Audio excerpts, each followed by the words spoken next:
Getting that flawless bakery-level cake frosting is actually all about temperature, not talent.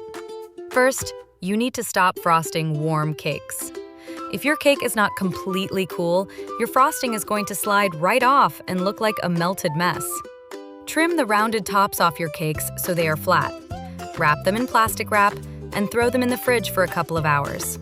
Cold cakes hold their shape way better and make the whole process so much easier.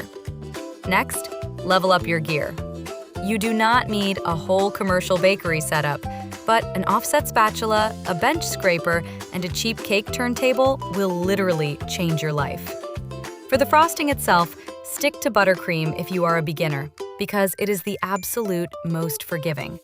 Start with a massive dollop right on top of your cold cake.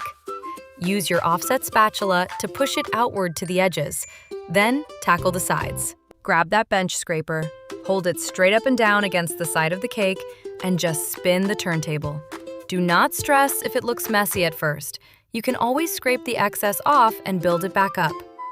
Now here is the ultimate cheat code for that glass-like, smooth finish you see online. Dip your metal spatula in hot water, dry it off completely, and glide it over your frosting. The heat slightly melts the outer layer of butter and leaves it looking insanely perfect.